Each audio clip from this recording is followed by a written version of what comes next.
In a world with an increasingly complex jiu-jitsu landscape, these two complete fucking morons are here to break things down and give you their unsolicited opinions in the most offensive way possible. We're talking about the Old Man Grappling Hour. Tune in and listen, and we'll have you wondering where that hour just went.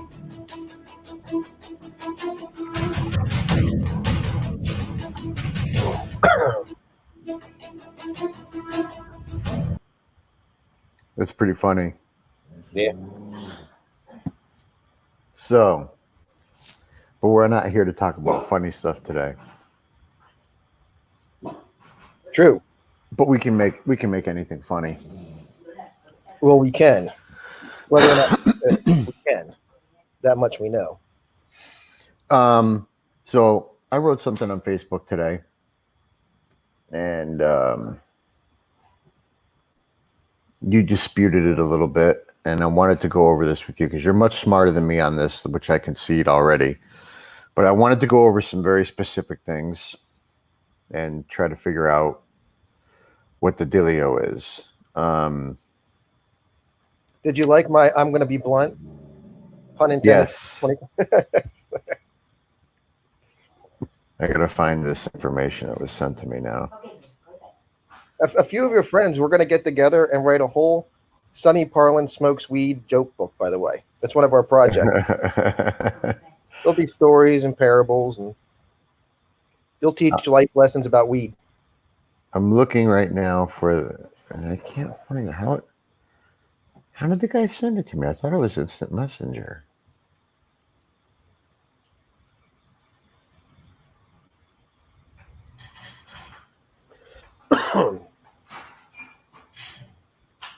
Was it? Oh, yeah, it was. Okay, here it is. All right. Let me pull this up. And we'll talk about it.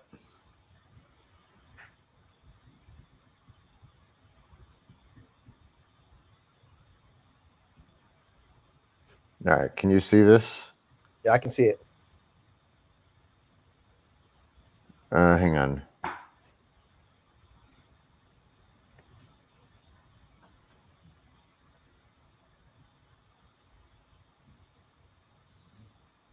I mean, I can begin to address it because, and I can even sum up the problem, and I'll do it objectively, I promise you. So the concern is that there's a whole list of labs, and they were only reporting their positive numbers, not their negative numbers. So they'd be sending in a number saying, I got 87 people here, and 100% of them are positive. And that certainly sounds misleading, doesn't it? It depends. Now, what I would say is, and it's what you and I talked about earlier, is when COVID came up, there were existing systems in place, reporting systems for tracking infectious diseases. And typically, they're concerned with positive cases, not negative cases, for things like contact tracing, such as, hey, buddy, you got the clap, and you might get a call, or syphilis, or whatever it is, TB. This is what we need you to do to minimize the impact of it. And they weren't concerned about negatives with that system because they were concerned about wanting to know who had positive cases of those disease. And that system, if it's used that way, to where they're not requiring, or they weren't requiring the negatives to be reported, so the labs didn't, then you have a numerator-denominator problem, where if you're increasing the numerator, but you're not correspondingly increasing the denominator by all the cases, including the negatives, it can give you an inflated positive to negative test ratio.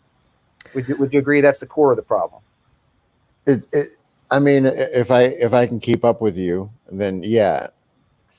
Like what this person wrote here, I think it sums up what you're saying. Right. But what I'd have to remind everybody is that there's a bunch of redundant systems. And the reason for this is there's always some redundancy, particularly when any government's involved, but redundancy is not always a bad thing. For instance, if your power goes out, you might want a redundant generator so that you had backup power. Or you might want to be measuring one set of numbers for one purpose, but measuring the same circumstance, drawing numbers, but looking for something else, or being concerned about something else. So you know, if you were a farmer, you might be concerned about how many cattle I have, how many have signs of this infection, how many are males, how many are females. Females potentially give birth and give milk. The males are good for beef. I'm going to castrate them. But in particular, with the United States, much like the European Union, we're not one government. That's a common misconception.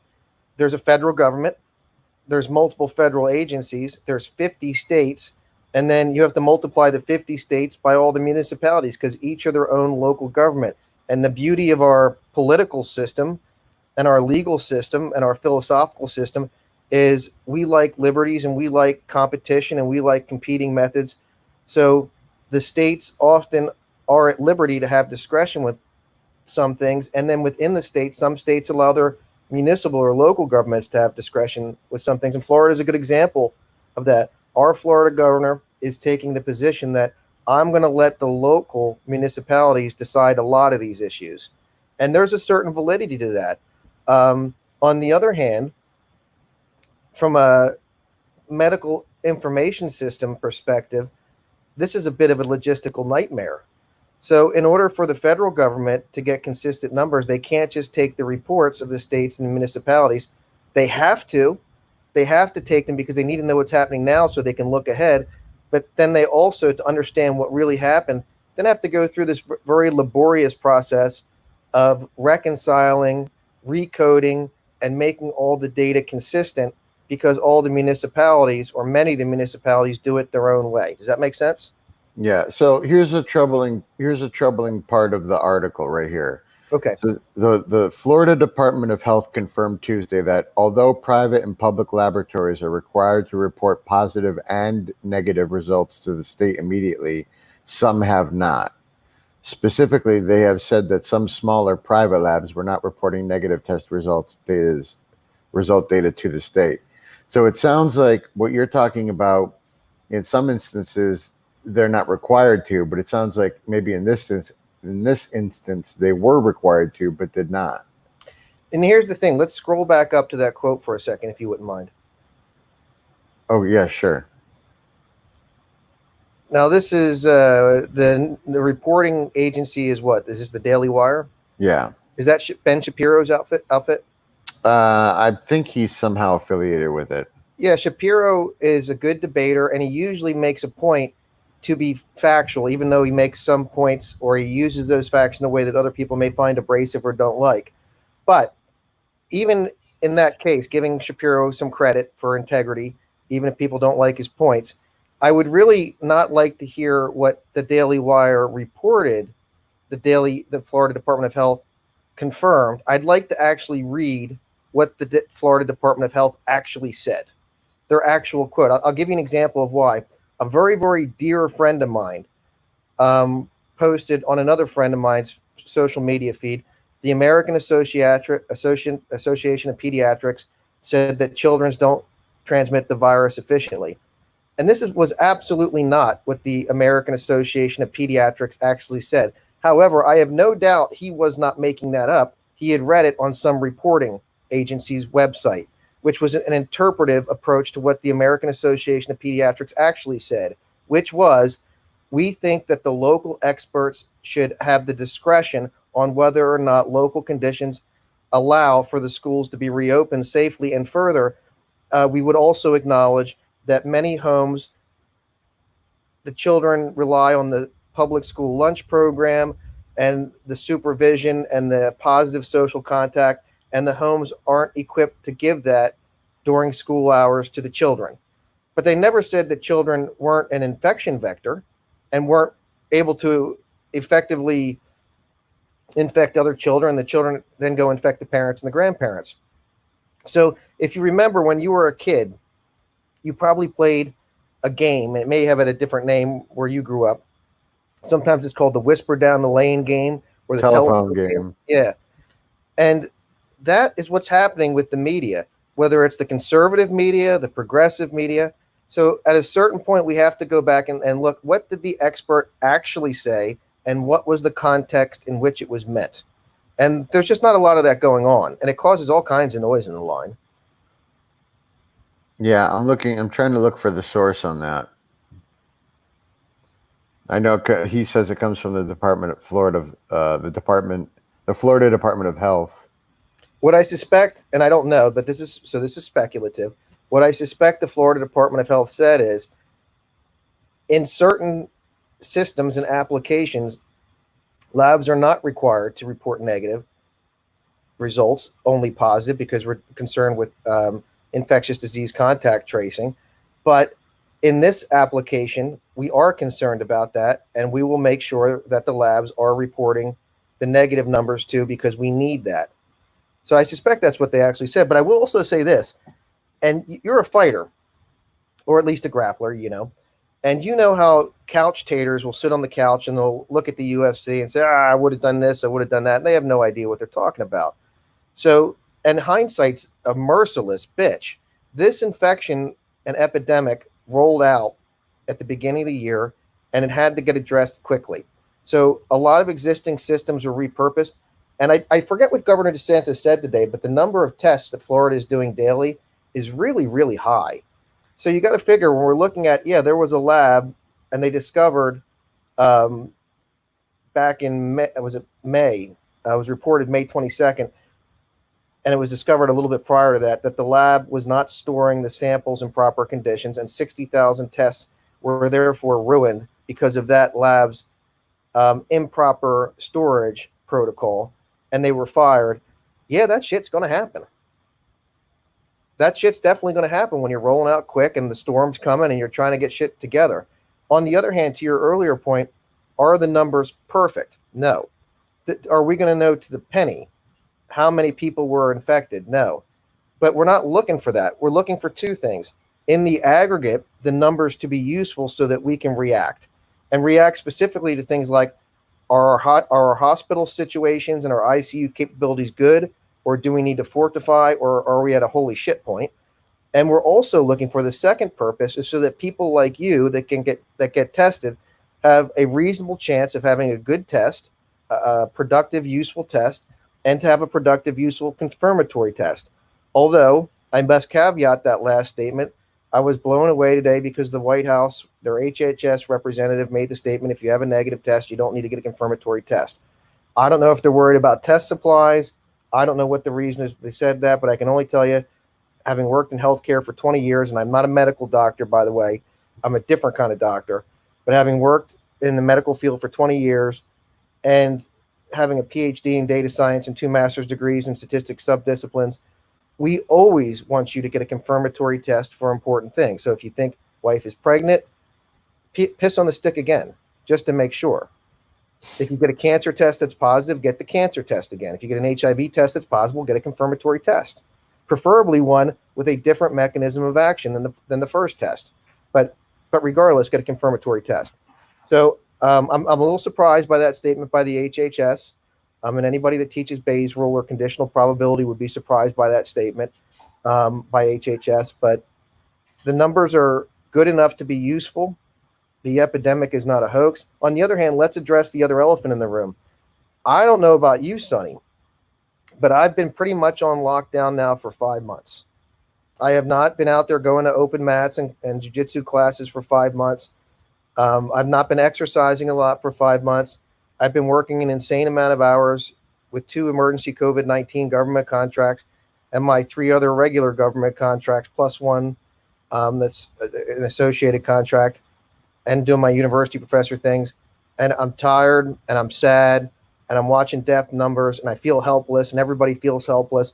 And I'm watching people's businesses go bankrupt. I'm watching people lose their jobs, worried they're going to lose their housing, in some cases losing their housing, losing their insurance benefits, and we're all stressed out. I agree. And I want to apologize.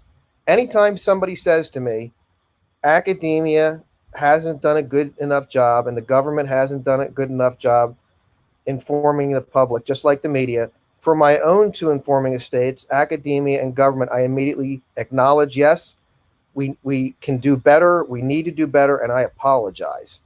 It hasn't been perfect, you bet. Oh, And I don't think you have anything to apologize for. I'm just trying to make the case because I think there's a a definite fear out there about COVID, and I think there should be to some degree, but I think it's a little bit overblown, and I think the numbers are a little bit overblown, and I think it just seems to me that based on everything that I've been reading that the situation in Florida is not as bad as the media makes it out to be.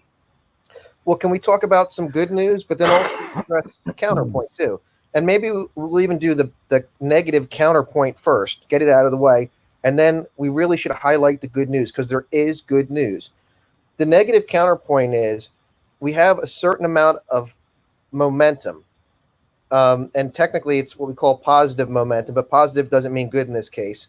It means that we have increases in the numbers of infection rates right now and ICU utilization. And like a big ship moving on water, until those momentum indicators stabilize or go in the other direction, even if the brakes were put on tomorrow and the state totally locked down, that ship is going to move forward a little bit still. And that's worrisome because in August, not now, but in August, if those trending numbers increase, and now I'll address kind of the good news, we have some good treatments for this disease now. But if the hospitals get overwhelmed, if that tipping point occurs, then the mitigating factor of our mitigating factors gets mitigated. And we can't apply those good treatments. And other cases like heart attacks and cancers won't be able to get the ICU beds they need. And that's what we want to avoid. So let's talk about the good news.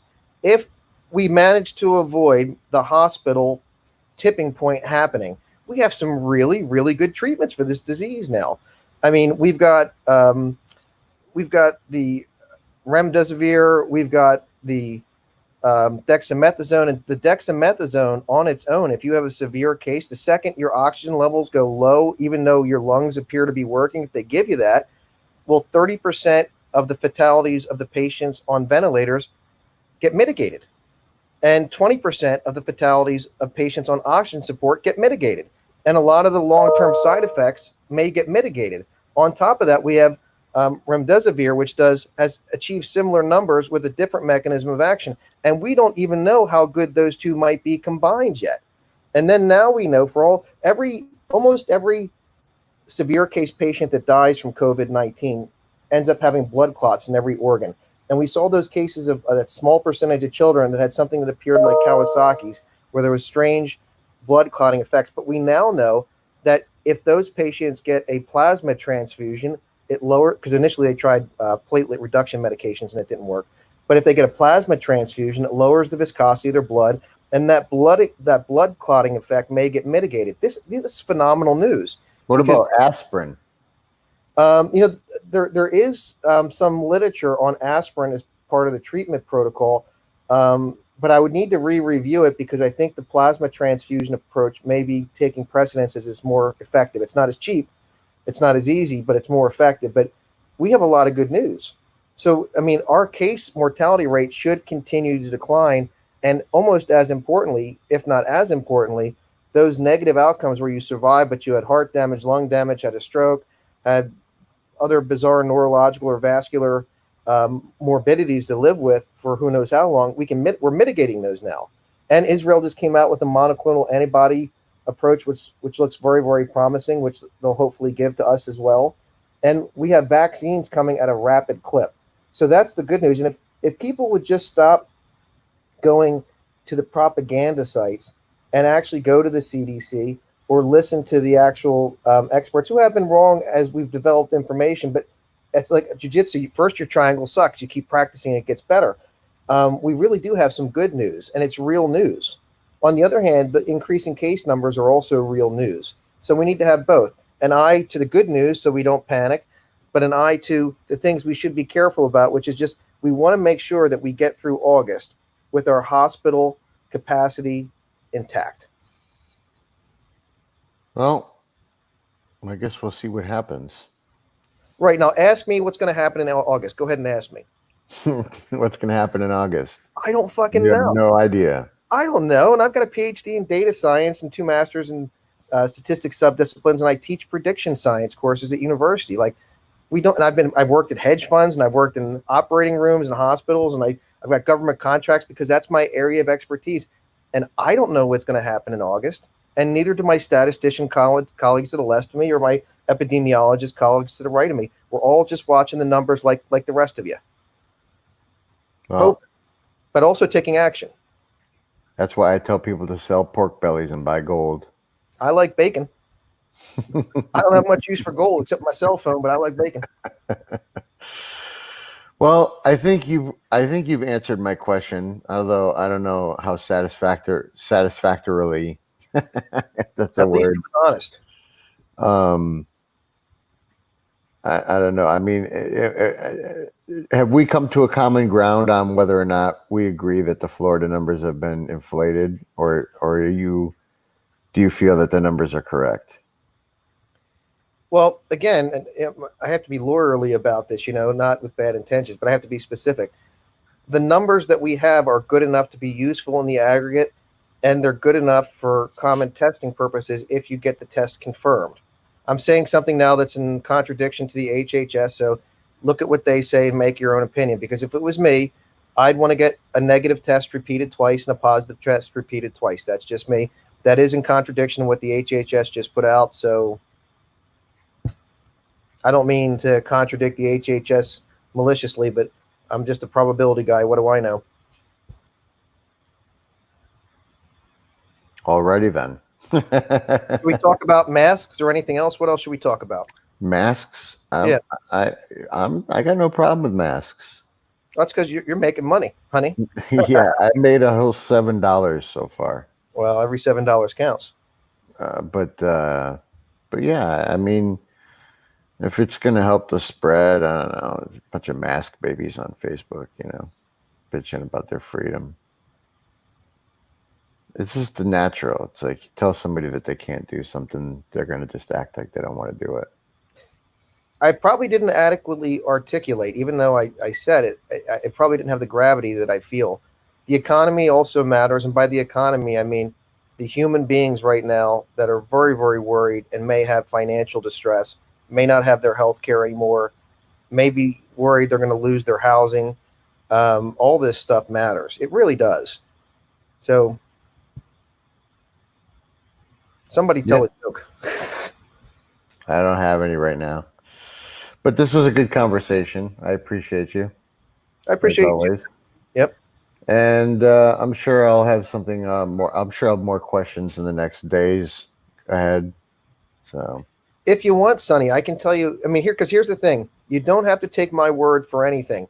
And actually, in many cases, you don't need to take the governor's word or the president's word for anything either, or the press's. For instance, if you want to check what the governor is saying or the papers, Florida's a sunshine state. There was an effort to suppress some of the numbers coming out, but it failed, and the court said, no way, Jose.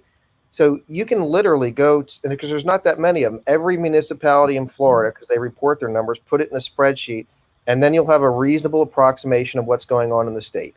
You don't need to rely on the papers, and you don't need to rely on the governor. You certainly don't need to rely on me. And you also have the power to do this. I hope not everybody does it, because I don't want to slow them down, but I'll tell you the secret that's not a secret. In many cases, you can smile and dial to the actual hospitals, ask to talk to the ICU coordinator, and ask what their bed numbers are to confirm what the HCA is putting out.